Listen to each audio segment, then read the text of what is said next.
जयति परम ज्योति समं समस्तैरनन्तपर्यायै दर्पणतल्लिव सकला प्रतिफलति पदार्थमालिका यत्र गुरुवः पान्तनो नित्यं ज्ञानदर्शननायका चारित्राणो गंभीरा मोक्षमार्गोपदेशका।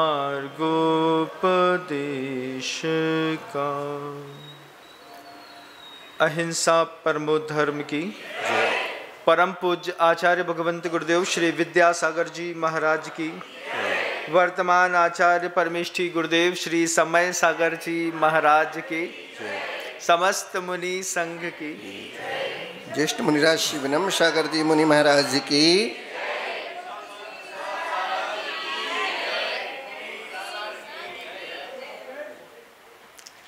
जैन शासन में 14 गुणस्थान कहे गए हैं। गुणस्थान क्या है? विचार जैसे जैसे उत्कृष्टता को प्राप्त होते हैं, अंतर अंदर में विशुद्धि स्थान बढ़ता है और बढ़ते हुए विशुद्ध स्थान का नाम गुणस्थान आचार्यों ने कहा है। उसमें एक चतुर्थ गुण स्थान है। चतुर्थ गुण स्थान क्या है महाराज? उसका नाम आचार्यों ने अविरत सम्यक दृष्टि जीव कहा है। अविरत सम्यक दर्शन ये शब्द लिया है। उसमें दो चीजें हैं। दो चीजें क्या है? एक तो सम्यक दर्शन है। सम्यक दर्शन का मतलब जो चौथे गुण स्थान में जीव है उसकी भगवान के प्रति आस्था अकाट्य है। वह अपने प्रभु को प्रभु समझता है, अपने गुरु को गुरु समझता है, अपने शास्त्र को शास्त्र समझता है और उसकी मति में किसी भी प्रकार का कोई भ्रम नहीं रहता। मोक्ष संबंधी, दर्शन संबंधी, विज्ञान संबंधी जिसकी आस्था बलवती है अपने देव शास्त्र गुरु में, लेकिन उसके बाद भी उसकी आस्था हिलती रहती है। बुढ़िया की लाठी देखी है ना? बुढ़िया की लाठी 90 साल की दादी हो और सीढ़ी चढ़ रही हो, पूरे हाथ में झुर्रियाँ हो, अच्छी फक्क गोरी दिख रही हो और ऐसो ऐसो हाथ हिलत है, मोटो चश्मा रहे थे तो ऐसे उठा के देखा, कहा रे कौन की मोड़ा आओ तुम, है ना? उस वक्त ऐसा ऐसा हाथ हिलता रहता है। तो वो जो सम्यक दर्शन की लाठी है वो उसके पास रहती तो है लेकिन हिलती रहती है। गिर जाए तो पहले गुण स्थान में पहुंच जाए, जम जाए तो वहीं से वो ऊपर की यात्राओं में अपना बल ले ले। लेकिन 90 साल की बुढ़िया जैसे लाठी हिलाती है ऐसे ही सम्यक दर्शन भी हिलता रहता है।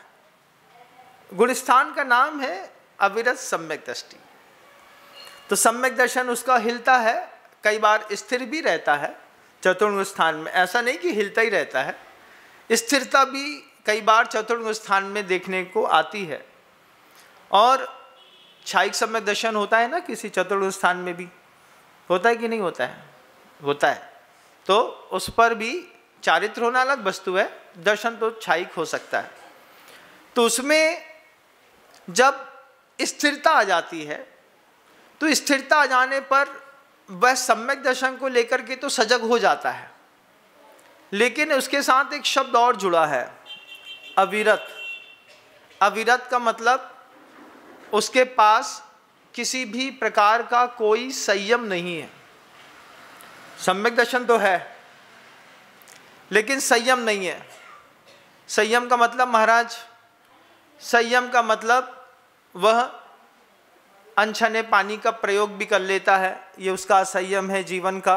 वो असंयम पांचों इंद्रियों का, मन का, इसके साथ आप जीवनचर्या में उपयोग में आने वाली जो वस्तुएं हैं उसमें भी असंयम दिखाई देता है। तो चौथा गुण स्थान बनता है जिसमें असंयम भी है और सम्यक दर्शन भी है। मतलब ठीक वैसी स्थिति जैसे कोई व्यक्ति बोले प्यार से, महाराज हम ना आचारश्री छोड़ सकते हैं ना राजश्री छोड़ सकते हैं। राजश्री क्या है महाराज? राजश्री गुटका होता है, तो उसकी आचारश्री पे तो बड़ी आस्था है। भगवान कौन है? बोले आचारश्री। तो आचारश्री को मानते हो? मानते हैं। तो क्या तुम उनके चक्कर में राजश्री छोड़ दोगे? ऐसा हंसता है महाराज, हम आचारश्री भी नहीं छोड़ सके और राजश्री भी नहीं छोड़ सके। जब गुरुजी से पहली बार बोला कि महाराज श्री, लोग आपको भी मानते हैं और तम्बाकू भी खाते हैं, आपको भी मानते हैं, रात्रि भोजन भी करते हैं, तो आचारश्री जी बोलते हैं कि चतुर्गुण स्थान की यही परिभाषा है भैया, वो ना आचारश्री छोड़ेगा ना राजश्री छोड़ेगा। वो बाहर जाएगा तो राजश्री खाएगा। कई बार सभा में भी लेकर क्या जाते हैं, और कुछ तो बहुत ही होशियार होते हैं, 2 दाना मोटा वाला साइड में ऐसा दबा रहता है, उसकी खुशबू, उसका थोड़ा सा टेस्ट टेक्सचर आता रहता है मुंह में, और प्रवचन भी बहुत अच्छे से सुनते रहते हैं। ऐसे भी लोग होते हैं।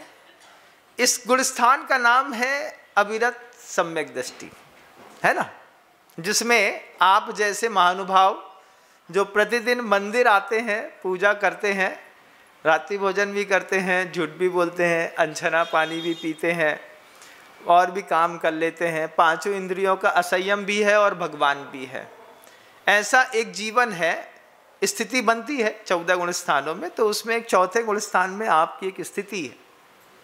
इसमें कुछ परिवार ऐसे हैं जो संयम तो ग्रहण नहीं कर पाते, लेकिन कुछ ऐसा करते हैं कि मिसाल बन जाता है। मिसाल कैसे बन जाता है महाराज? मध्य प्रदेश में एक गांव है, उसका नाम है गंज बासौदा। गंज बासौदा में एक टीआई साहब रहते हैं। टीआई साहब कैसे? उनका नाम है टीआई साहब, नाम तो उनका कुछ और है। आज तो उनकी 7 प्रतिमा के व्रत हैं, लेकिन जब उनके 7 प्रतिमा के व्रत नहीं थे तो वो एक जनरल स्टोर चलाते थे। सीखने की चीज है, कहाँ से कब कैसी बुद्धि मिल जाए। तो जब वो चौथे गुण स्थान में थे, भगवान पे आस्था थी, लेकिन कोई व्रत संयम नियम कुछ भी नहीं था, और प्रभु पे आस्था थी, तो वो चौथे गुण स्थान में रह करके जब अपनी जनरल स्टोर चलाते तो उनको पाप से भय लगने लगा। पाप से भय लगने पर अब उनकी दुकान में मान लो कोई चाकू खरीदने आ गया, बाबूजी चाकू दे दो। हाँ बेटा, ये रखी हैं, तुम्हें जौन चाहिए सो निकाल लो। उनकी आवाज़ ही ऐसी है। तो उनने चाकू दिखाई। अब भाई बिकती है तो सब बुला के तो दुकान में रखना पड़ता है।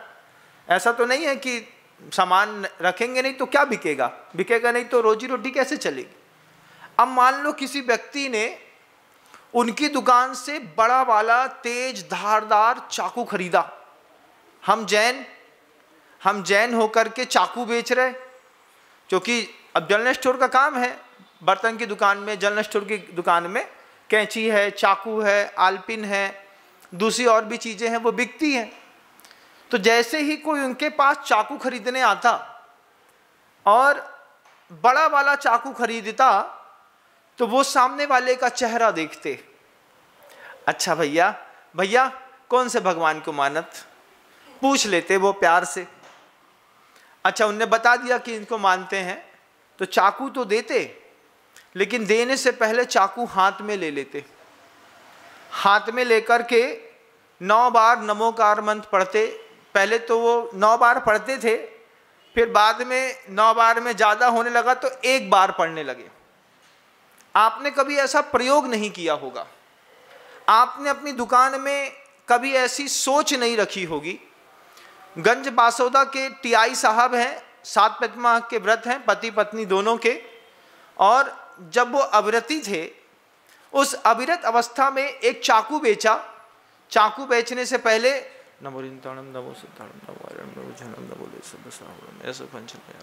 हाँ भैया, जो चाकू, क्यों? उनसे पूछा एक दिन, उनसे पूछा कि काय कक्का, जे चाकू बेचने से पहले नमोकार मंत्र काय पढ़त हो? तो उनने बड़ी अच्छी बात कही।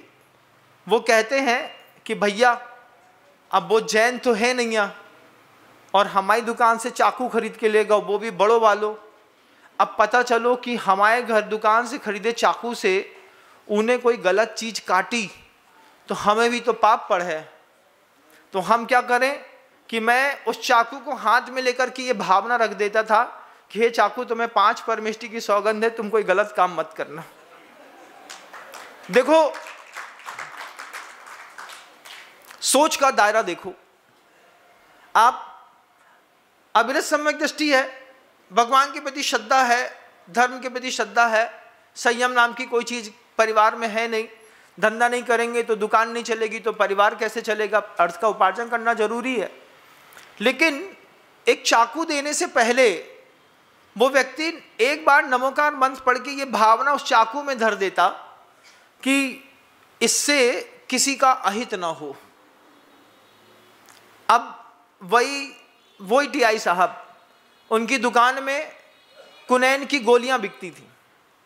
कुनैन की गोली होती है, नेफ्थलीन की गोलियां कहते हैं, वो स्वेटर वगैरह को जब पैक करते हैं ना ठंडियों में, तो उसमें बीच में रखने के काम आती है। और भी क्या बोलते हैं, हाँ, गोल गोल होती हैं, है ना, फिनाइल की गोली। हाँ, कचू, हम थोड़े कम पढ़े लिखे भैया। सो फिनाइल की गोली, अब वो फिनाइल की गोली बेचते, तो फिनाइल की गोली हाथ में पुड़िया रहते, बोले कितनी चाहिए? बोले 10 गोली निकालते निकालते वो एक बार नमोकार मंत्र पढ़ देते। बोले ये गोली किसी बच्चे के मुंह में ना जाए, ये गोली किसी चूहा चूहिया के मुंह में ना जाए, इस गोली से किसी जीव का वध ना हो, ऐसी भावना तो गोली में रखी दो। क्योंकि वही चीज है, वक्त से पहले रख दी जाए तो कीट नियंत्रक, और कीड़े पड़ने के बाद धर दी जाए तो कीट नाशक। तो नाशक के रूप में एक सम्यक दृष्टि, अविरत सम्यक दृष्टि इस तरीके का विचार करता है कि हमारे दुकान से बिकने वाले किसी भी प्रोडक्ट से संसार में कहीं कोई हिंसा ना हो। इतना ऊंचा विचार एक चतुर्थ गुण स्थान के श्रावक का रहता है। आप पूरी दुनिया के लोग कुछ ना कुछ धंधा तो करते होंगे। किसी के किराने की दुकान है, किसी की लोहे की दुकान है, किसी की कबाड़ी की दुकान है, किसी की कपड़े की दुकान है, किसी की रस्सी की दुकान है, किसी की और भी पेस्टिसाइड की दुकान है मान लीजिए, या किसी की और भी किसी दूसरी चीज़ों की दुकान है, खाद बीज की भी दुकान है। आपने कभी ऐसा व्यवसाय भी किया है क्या कि सामने वाले ग्राहकी को बात करते करते उसके चेहरे से उसके इंटेंशन को भी नाप लिया हो? भैया 4 मीटर रस्सी दे दो। अरे 4 मीटर रस्सी कौन सी चाहिए? पतली वाली चाहिए तो कपड़े सुखाने के काम आएगी। लेकिन मान लो 1.25 इंच की रस्सी कोई 4 मीटर खरीद रहा हो, तो तुम्हारे मन के अंदर उसका चेहरा, उसका क्रोध, उसका हाव भाव देख करके कभी ऐसा भाव आया 4 मीटर रस्सी से पानी खींचने की रस्सी है ये, हाँ 5 नहीं खींचने वाली चाहिए, 4 मीटर 3 मीटर दे दो, 3 मीटर में हो जाएगा। अब 3 मीटर में क्या पकड़ेगा, क्या उठाएगा कि लटकेगा, क्या करेगा? हो सकता है ना। लेकिन आपने कभी ऐसा सोचा नहीं होगा कि अपनी दुकान में बिकने वाले सामान में ऐसे कौन कौन से पदार्थ हैं जिसके कारण किसी व्यक्ति का घात हो सकता है। कौन कौन से पदार्थ हैं, कभी कल्पना करके देखिएगा। जैसे खाद बीज की दुकान में यूरिया, लोहे की दुकान में जूते वाले कील। अब कहीं से यूरिया ले आए, कहीं से कील ले आए, कहीं से अमोनियम नाइट्रेट ले आए, कहीं से थोड़ी सी सिल्वर की रॉड्स ले आए, और सबको मिल करके बांध करके उसको ब्लास्टिंग का कोई बम बना दिया। तो जब आप अपनी लोहे की दुकान में कोई आया, आपसे बोला आधा किलो जूता में ठोकने वाली कील देख लो, अब कोई जूता बनाने वाला आपसे ये मांग रहा होता तो कोई बात नहीं थी, लेकिन अगर कोई साहब आकर के कपड़ा अच्छा साफ सुथरा पहना है, गाड़ी से उतरा है और जूता में ठोकने वाली कील मांग रहा है, तो हो सकता है वो जूते की कील से बम बना करके जब ब्लास्ट करेगा, तो जब बारूद के साथ वो लोहे की कीलें ब्लास्ट होती हैं तो ऐसी 500-500 कीलें एक एक आदमी के पूरे शरीर में, मुंह में घुस जाती हैं। जैसे किसी ने हथौड़े से ठोक दी हो, ऐसी बारूद से कीलें ठुकती हैं और तब जा कर के ये दंगाई लोग दंगाओं में ऐसे लोकल बम बना लेते हैं। तो कभी अपनी दुकान में बिकने वाली सामग्रियों में पता करिए कि मेरी दुकान में, किराना की दुकान में कौन कौन सी सामग्री है जिससे हिंसा हो सकती है। किसी प्राणी का वध हो सकता है, कोई अपना घात कर सकता है, किसी की और की हत्या में किराना की दुकान में सामान, आने वाले सामान में भी प्रयोग है। शक्कर है, वो शक्कर भी ब्लास्ट में काम आती है, शक्कर को भी उसमें मिलाया जाता है। तो महाराज आप कहना क्या चाहते हैं? मैं कहना नहीं चाहता, मैं आपको दिखाना चाहता हूँ। कोई श्रावक अपने घर के अंदर चौथे गुणस्थान में रह करके और ऐसी सुंदरतम भावना भाता है, वो ऐसा प्रयोग करता है कि ये शक्कर है, किसी ने 1 किलो शक्कर दी तो 1 किलो शक्कर बांधते बांधते, तौलते तौलते, क्या आप एक बार नमोकार मंत्र पढ़ सकते हैं? ऐसा किया जा सकता है क्या? अगर किराना की दुकान में पता चला कि किसी ने सल्फास की गोली मांगी, चाचा 1 किलो शक्कर दे दो और 1 सल्फास की गोली दे दो, तो चेहरा देख करके कई बार मना कर दिया जाता था। हम दुकान में गए, देखिए याद है मुझे आज भी, दुकान में किसी ग्राहकी ने बहुत अच्छा सामान लिया, तो पिताजी ने कहा कि उनको कुछ दे खिला दो। तो क्या खाएंगे उनसे पूछा, तो उन्होंने कहा एक पान ले आना। बगल वाला बोलता था हमारे लिए एक सिगरेट ले आना। तब किराना की दुकान से पान की दुकान सामने ठेला है। अब ठेले में गए, ठेले में जाकर के अज्जू चाचा कहलाते थे वो, तो अज्जू चाचा से कही चाचा एक पान दे दो, एक सिगरेट दे दो। तो उनने पान तो दे दिया, सिगरेट नहीं दी। सिगरेट नहीं दी, उनसे बोले एक सिगरेट भी चाहिए, ये पैसा दिए चाचा ने। तो बोलते हैं चलो जाओ चाचा से बोल दो सिगरेट नहीं है। क्यों? क्योंकि उनको इस बात का अविश्वास हो गया कि कहीं ऐसा तो नहीं कि पान के बहाने सिगरेट लेकर के खुद पी लेगा। तो हमको तो 20 पैसे मिलते, एक सिगरेट में कितना कमाता सिगरेट बेचने वाला। लेकिन उससे ज़्यादा जरूरी है किसी में संस्कार को डिलीवर करना। उनने सिगरेट मांगी और उनने सिगरेट नहीं दी, हमने जाकर के वहाँ कह दिया, उनने पान तो दिया लेकिन सिगरेट नहीं दी। उनने कहा तुमको सिगरेट नहीं देंगे। तो सिगरेट पीने वाले ने जब ये बात सुनी तो उसने भी कहा, बोले भैया हमको भी अब सिगरेट नहीं पीनी है, तुम तो थोड़ी सी सुपारी खिला दो। तो जो पान एक लेके गए थे उसी के 2 टुकड़े करके दोनों ने आधे आधे खा लिए, एक सिगरेट से बच गए। कमाल होता है ना, ऐसा किया जा सकता है। अविरत सम्यक दर्शन के साथ आपकी बताता हूं, आप अविरत सम्यक दर्शन के साथ आपकी दुकान में जो सामान बिकते हैं उन सामानों में कौन कौन सा सामान है एक लिस्ट बनाइए, जिसके कारण कोई व्यक्ति अपनी हिंसा कर सकता है, अपनों की हिंसा कर सकता है, किसी और जीव की हिंसा कर सकता है, क्योंकि सामान तो बिकेगा और बेचेंगे भी आप ही। तो प्रयोग बस इतना सा करिएगा कि किसी वस्तु को देते वक्त अगर लगे कि इससे हिंसा की संभावना है तो संभावित हिंसा में भी उस वस्तु में एक बार नमोकार मंत्र का प्रभाव छोड़ दीजिए। वो बासोदा के टीआई साहब कोई ऐसे वैसे टीआई साहब नहीं, मुनि निर्वेक सागर जी महाराज हैं। उन्होंने उनका नाम बासोदा में टीआई साहब रख दिया, तब से वे टीआई साहब के नाम से फेमस हो गए। उनका ओरिजिनल नाम हमको भी नहीं पता। फिर गुरुवर से उन्होंने 7 प्रतिमा के दंपति ने दोनों ने व्रत ले लिए। मंदिर के अंदर वो जाएंगे तो जाने के बाद 1 घंटा लगता है उनको मंदिर में सिर्फ जयकारा लगाने में। क्या लगाने में?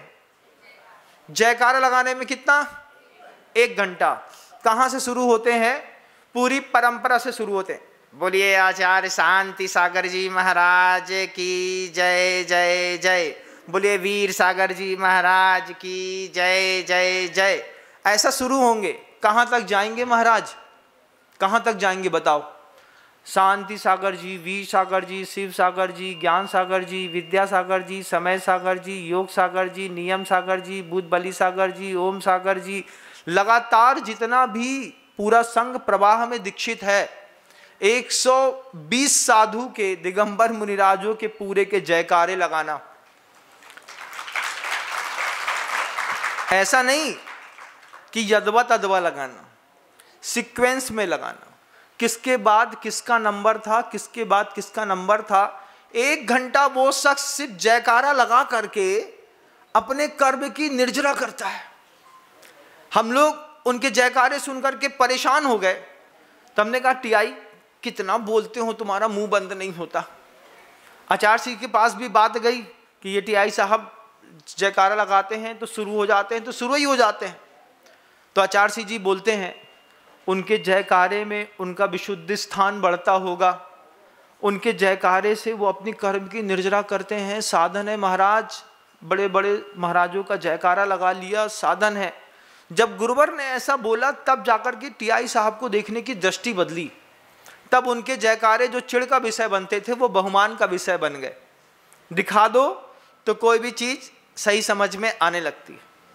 जब उन्होंने ये बताया कि हम ऐसा करते थे गुरु जी के सामने, तो मुझे उस संवाद से प्रेरणा मिली। और अभी तक ये संवाद मैं कभी बोल नहीं पाया क्योंकि मौका मिला नहीं। कुछ ना कुछ रोज नया निकल ही आता है जीवन में। तो आज बुद्ध विचार आया कि अविरत समय दर्शन के साथ आपकी दुकान में एक लिस्ट बनाइएगा कभी बैठ करके, कौन कौन से सामान हैं जो हिंसा में प्रयोग होते हैं। और जो जो सामान हिंसा में प्रयोग होते हैं, एक ऑल आउट की टिकिया बेची, वो ऑल आउट की वो होती है ना, लिक्विड होता है। फिनाइल बेची, फिनाइल के माध्यम से घर के अंदर होता है ना, बेगान का स्प्रे बेचा, फिनिट बेचा, उसका पंप बेचा, ऑल आउट दिया, लक्ष्मण रेखा बेची, रस्सी बेची, शक्कर बेची। इसके अलावा भी बहुत सारे ऐसे सामान हो सकते हैं जिन सामानों के माध्यम से आपसे वो खरीद के लेकर के गया। चावल बेचा। चावल कैसे बेचा महाराज? चावल तो खाने का काम आता है। घर के अंदर था, मुझे याद है, पिताजी सात्विक जीवन जीते थे और घर के अंदर एक व्यक्ति आया, गोल्डन सेला करके चावल चलता है एक, वो लंबा चावल होता है और बढ़िया पुलाव बनाने के काम में आता है। तो ऑफिसर क्लास के बहुत सारे लोग रहते थे, तो रोज गोल्डन सेला की बिक्री होती थी। उस समय 35-38 रुपए किलो मैं बेचता था। तो गोल्डन सेला चावल लेने के लिए व्यक्ति आया। अब पता था कि एक बोरा गोल्डन सेला चावल 10 दिन में 8 दिन में बिकता है। वो आए, आकर के बोले क्यों चावल है। दिखाया तो गोल्डन सेला पसंद आ गया। अब गोल्डन सेला पसंद आ गया तो उनने कहा क्या रेट? हमने कह दिया 40 रुपए किलो। उनने कहा जितना है उतना तौल दो। पहली बार मिला ग्राहकी, जितना है उतना तौल दो। अपन ने आधा बोरा से ज़्यादा था, पूरा का पूरा कांटा में चढ़ाया। पहले वो बांट चलते थे 20 किलो वाले, बड़े वाले, देखे क्या? देखो, हाँ आप लोगों ने तो देखे हुए हैं, जो आज के नए लड़कन ने नहीं देखे। नए लड़कन ने तो काउंटर काटा देखो, उसमें हम लोग लेफ्ट राइट कर लेते थे बंधुओं। 50 किलो का बांट था और 14-15 साल की उम्र में 50 किलो का बांट नाभि तक ला करके और फिर उठा करके 4 कदम चल के, और फिर उसमें जब धीरे से रखने का नियम रहता था कि जब तुम कांटे में बांट रखोगे 50 किलो का तो कांटा एकदम से भट्ट करके नीचे गिरना नहीं चाहिए, तब जाकर के फिर 1 रुपये मिलता था। और उसमें भी बड़ा अच्छा रहता था, हाथ की प्रैक्टिस भी अच्छी होती थी और एक शालीनता भी सीखते थे। तो वो चावल तौल करके उनको दे दिया। तीसरे दिन वो व्यक्ति फिर आ गया। तीसरे दिन फिर आकर के बोलता भैया वो चावल दिया था, वो चावल 25 किलो और दे दो। पापा बैठे थे, पिताजी ने जैसे उनसे पूछा कि हिसाब लगा रहे थे, ऐसा देखा, बोले हमने कहा यही ले गए थे 40 किलो चावल 40 के रेट से। बोले वो 25 किलो 3 दिन बाद फिर मांगने आ गए। उनसे पिताजी ने पूछा चावल का क्या करते हैं? बोले कुछ नहीं, बिरयानी बनाते हैं। अब देखिए, है तो चावल, लेकिन हमारे हाथ से होके गुजरे और हिंसा में काम आ जाए। पिताजी ने धीरे से कहा चावल अभी है नहीं, आएगा तो बताएंगे। अंदर अभी 12-14 बोरा गोल्डन सेला रखा था। पिताजी ने मना कर दिया, बोला चावल नहीं है, हमको चावल नहीं बेचना। अरे भैया होगा घर के अंदर, देखो तो। पिताजी बोलते हैं, ऐसा बोलते हैं पैन उठा करके, टू बी स्ट्रिक्टली, बोला ना चावल नहीं है, आप जा सकते हैं। हमने बोला 32 रुपये किलो को चावल वो 40 रुपये किलो खरीद रहा है, 8 रुपये किलो को फ़ायदा हो रहा है, फालतू में अभी 150 रुपये बचते, आपने उसको वापस कर दिया। तो पापा ऐसा पेन दिखा करके समझाते हैं, बोले सुनो, पैसा तो कमाना है, लेकिन ऐसे नहीं कमाना है जिससे पाप का बंद होता है। ध्यान रखना, अगली बार वो बिरयानी बनाता है, उसमें बकरा मरेगा, मुर्गा मरेगा, मांस काटेगा, उसमें ये चावल मिलाएगा।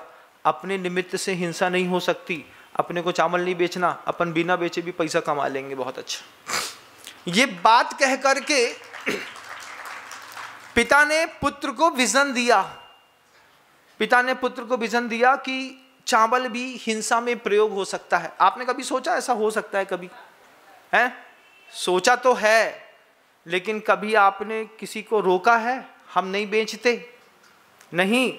आपकी दुकान में अगर कोई बिरयानी का चावल खरीदने आ गया जैन समाज की दुकान में, तो आपने सिर्फ मुनाफा देखी, आपने ये नहीं देखा कि हमारे हाथ से होकर के जाने वाला चावल किसके काम में आएगा। तो बोला मैंने पिताजी से कि अपनी दुकान से नहीं खरीदा तो किसी और की दुकान से खरीद लेगा, बिना बताए खरीद लेगा। तो पिताजी बोलते हैं जान करके जो पाप होते हैं ना, उसके बदले में जान देनी पड़ती है, इसलिए जान करके पाप नहीं करना। अनजाने में कोई ले जाए तो कोई मना नहीं है। हम बार बार बोले, हमने कहा अब इतने सारे मुसलमान आते हैं तो वो मान लो सरसों का तेल लेकर के जाते हैं, उससे पता नहीं क्या बनाते होंगे। बोले देखो, जिसके बारे में पता नहीं है उसके बारे में कोई बात नहीं, हमको पता चल जाएगा, उसके बाद हम पाप के लिए अपने द्रव्य की अनुमोदना नहीं करेंगे। इतनी शालीनता चतुर्थ गुण स्थान में होती है। चौथे गुण स्थान में ये शालीनता का वातावरण कि चावल नहीं बेचा। उसके बाद वो दिन भी याद आता है जब घर के अंदर था और फिनाइल का बहुत बड़ा कारोबार होता था। मुझसे घर में बड़े थे चाचा मुनि पुष्पदन सागर जी महाराज, एक ही परिवार से निकले, पहले वो निकले, बाद में मुझे मौका मिला। तो वो जब ब्रह्मचारी थे तो वो पिताजी से, गुरुदेव से प्रभावित अहिंसा मन में बस गई और दुकान में आकर के पापा से कहते हैं क्यों भैया, अगर अपन फिनाइल ना बेचें तो क्या अपन भूखे मर जाएं? पापा ने ऐसा देखा, बोला नहीं, बोले इनमें हिंसा बहुत होती है, अपन को फिनाइल नहीं बेचने। अब उस वक्त की फिनाइल की कहानी अजीब थी। जिस वक्त दुकान में फिनाइल बिकती थी तो बगल में एक ओरिएंट पेपर मिल थी, एशिया की वर्ल्ड क्लास सबसे बेहतरीन बिरला जी का पेपर मिल का सबसे बड़ा कारखाना, इंडिया का, भारत का सबसे बड़ा कारखाना। और उसकी पूरी कॉलोनियों में मील में एवरीडे फिनाइल लगती थी।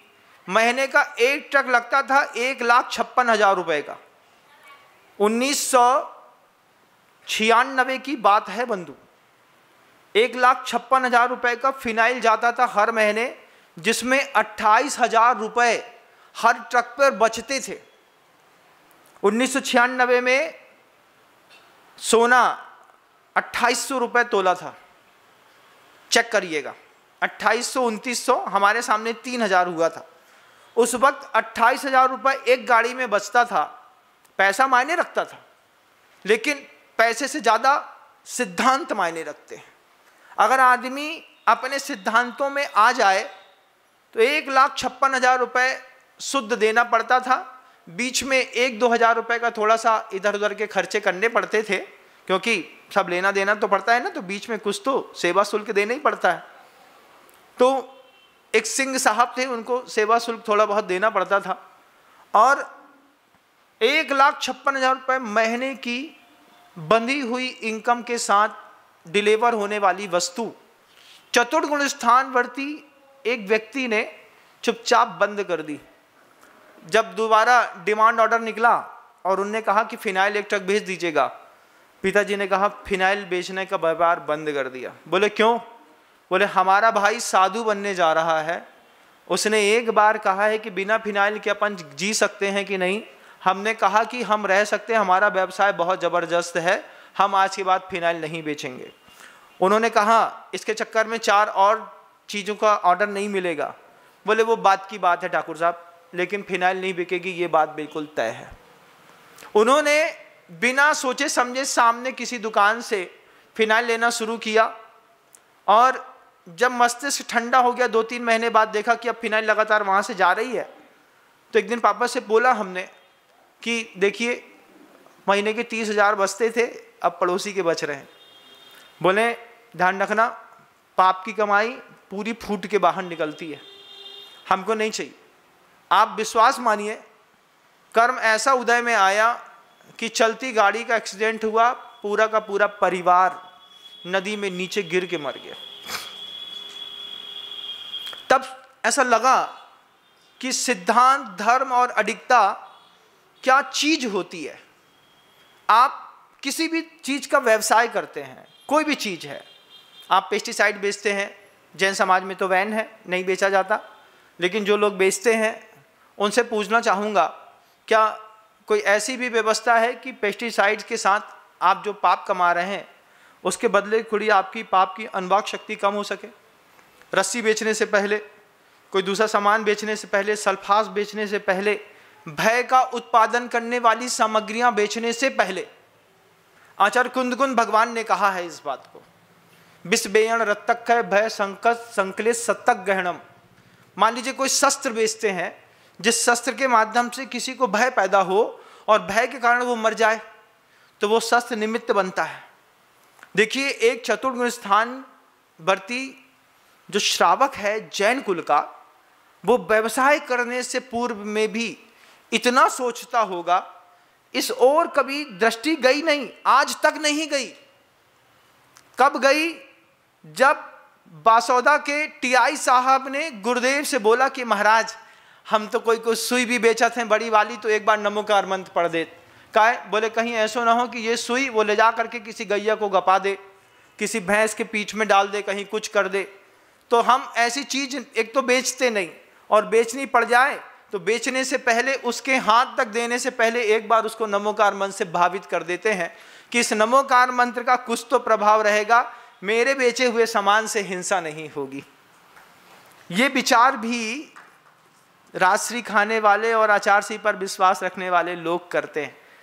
एक चतुर्गुण स्थान वर्ती की भी आचार संहिता होती है, उसके पास संयम भले नहीं हो, अविरति है, 5 इंद्रियों का वो असंयमी है, लेकिन विचारों में अहिंसा उसके भी रहती है।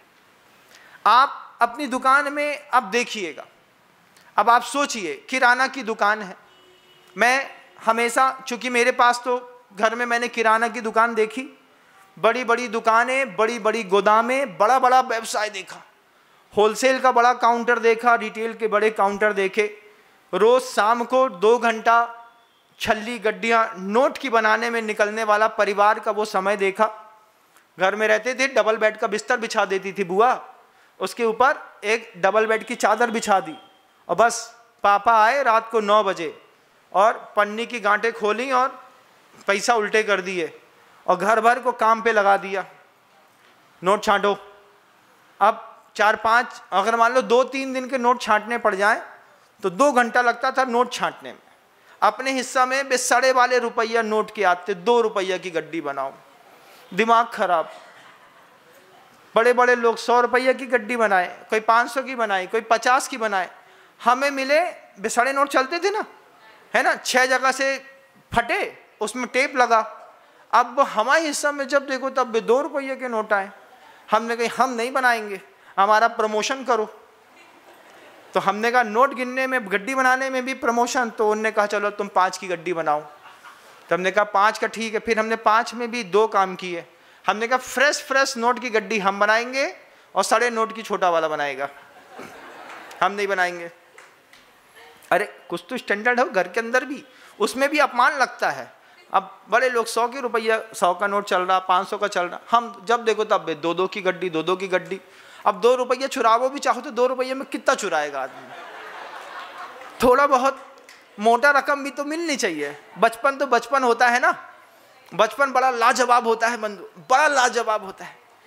अब घर के अंदर जब वो गड्डियां खुलती और करते करते थक जाते, तो फिर ऐसा लगता कि ये भी एक आफत है। लेकिन ईमानदारी इस बात की, आप देखिएगा कि मैं घर की बात बताता हूँ। किराना की दुकान थी, किराना की दुकान में तेल का काम, गुड़ का काम, नमक का काम, घी का काम, शक्कर का काम, सब काम होते हैं। अब तेल का टीन खोला, आधा उसको काटा, काट करके उसको मोड़ दिया। अब दिन भर में मान लो 10-12 टीन तेल जो है वो लोकल में फुटकर में बिक जाना है।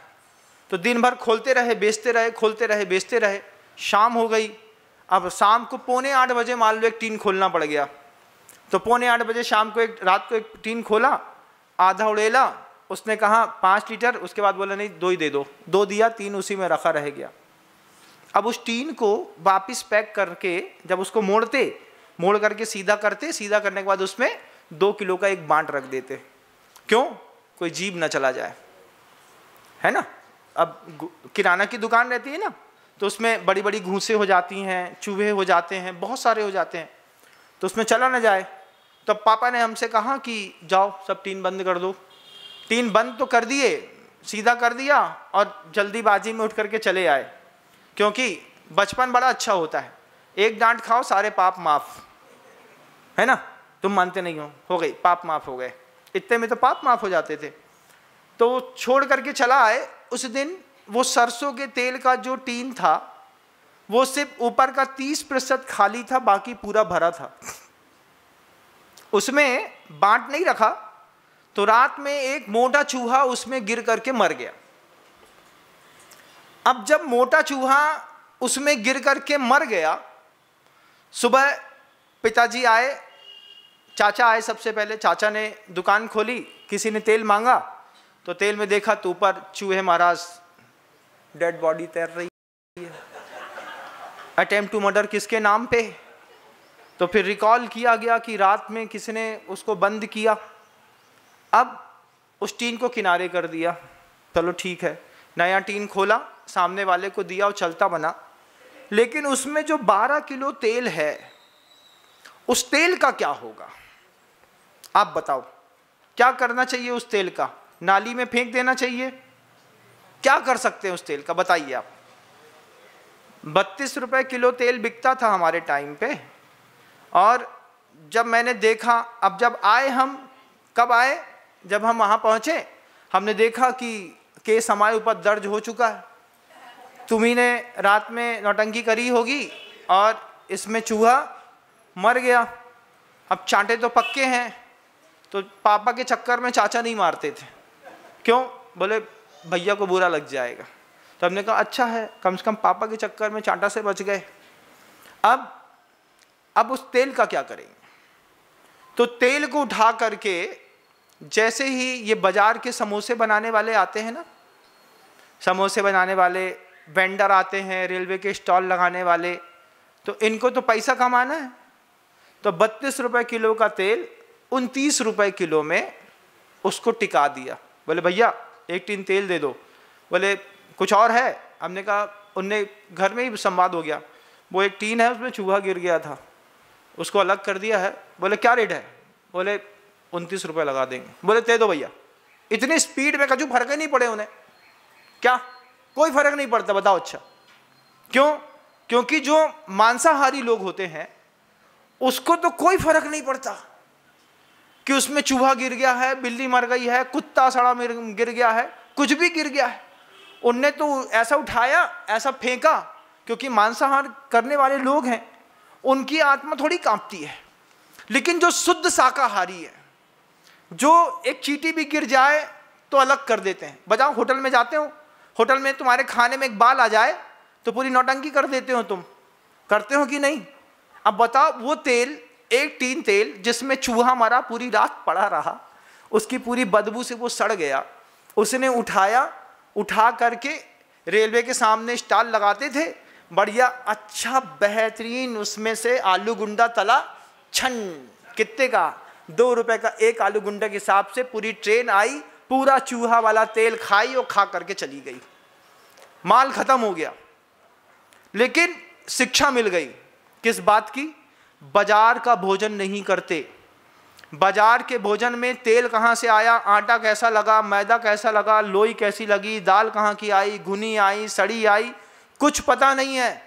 बस 2 चीज का टेस्ट दिखाई देता है, अच्छे लहसुन प्याज के पेस्ट का, और दूसरा अच्छी देगी मिर्च, लाल वाली मिर्ची डाल दी और अच्छा उसको तेल डाल करके उसने अच्छी उबाल दी, खन खन खन खन खन उबल रही है। अब पता चला घुनी दाल पूरी, चना की दाल पूरी घुनी, उड़द की दाल पूरी घुनी, अंदर तिरुला बिल बिल करके मर गया।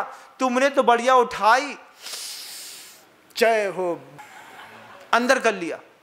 ये जैन शासन के व्यक्ति को समझना है कि आप जो बाजार का खाते हैं, आपको क्या दिया गया हाथ में कुछ पता नहीं, प्रेजेंटेशन आपकी स्क्रीन पर कैसा भी हो, लेकिन इंटेंशन सामने वाले का सिर्फ पैसा कमाने का होता है।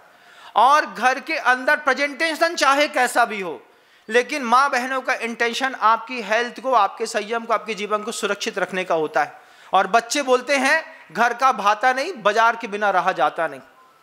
फुल्की के ठेले में जब तक खड़े ना हो जाएं तब तक फुल्की के बिना, फुल्की का पानी तो चाहिए महाराज, कुछ तो बाहर का चाहिए। लेकिन बाहर की स्थिति किसी किराना दुकान वाले से पूछो, बाहर की स्थिति पूछो किसी होटल वाले से कि क्या लाते हो, क्या बनाते हो, क्या बेचते हो, वो एक ही चीज कहता है, भैया कुछ नहीं है सेठ, गरम गरम कुछ भी बना करके छन। ऐसा अच्छी गर्मी है, गर्मी में कढ़ैया का ताव देखना है तो क्या पानी उठाएगा? बेटा श्याम की आवाज लगाई, माथे से पसीना उठा करके कढ़ैया में डाला, और कढ़ैया जैसी कड़ कड़ छन्न करी, और उसने उठाया और अपने बिल्कुल करिया हाथ वाला से एक आलू की टिकिया उठाई जो उसने कल शाम को बनाई थी, उसमें बेसन लपेटा और आओ सेठ बैठो, अच्छा गरम आलू गुंडा खिलाते हैं।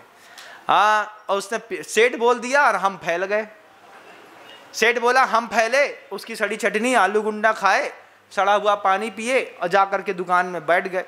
इस जीवन से ऊपर उठो चौथे हिंदुस्तान वालों, इस जीवन से ऊपर उठो।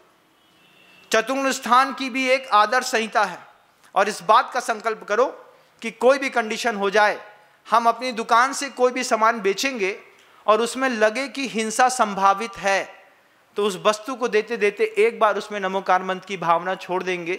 हो सकता है उसकी हिंसा की शक्ति रुक करके वह द्रव्य किसी के जीवन को बचाने में काम आए। शब्द को विराम देता हूँ। गुरुदेव श्री विद्यासागर जी महाराज।